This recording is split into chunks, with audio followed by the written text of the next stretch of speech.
we planted our spinach seeds about 4 weeks ago now, so I thought I'd give you a bit of an update. I've had 6 plants make it through, and this is what they look like now. And I just thought I'd show you how to pot onto a larger pot that you can leave outside the back door to pick whenever you need it.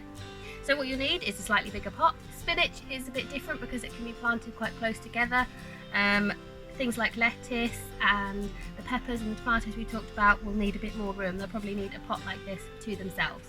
Potting on gives the roots of the seedlings more space so they can grow into bigger plants.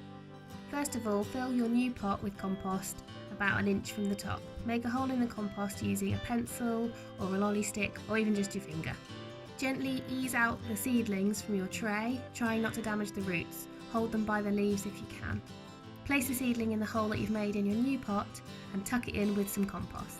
Firm down and give them a good water afterwards.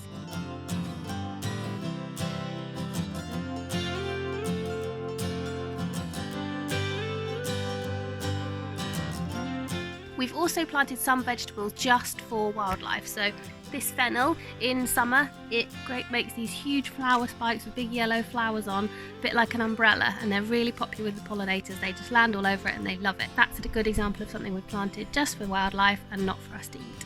Another thing we like to do in our garden is to let the weeds grow. After all, what is a weed anyway? If it has a benefit for wildlife and for nature, then it's okay with us. Some people hate dandelions in their lawn. I think they're rather beautiful. Here are some things you could try to encourage wildlife into your garden. Why not leave some grass or log piles lying around for the invertebrates, insects and bugs, and beetles. You could put up a solitary bee hotel. You can already see where the solitary bees have laid their eggs and packed it full of mud. It's very busy.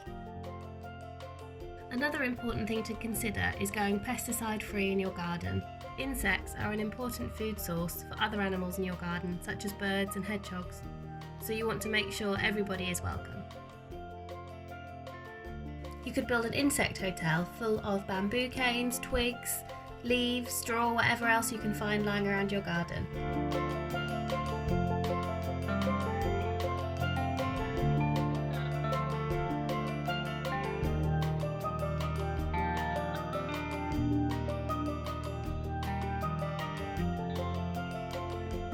A pond, no matter how big or small, is a great way to encourage wildlife into your garden. If you have done anything in your garden to help wildlife, please let us know. Share your photos and your stories with us via social media, and stay wild!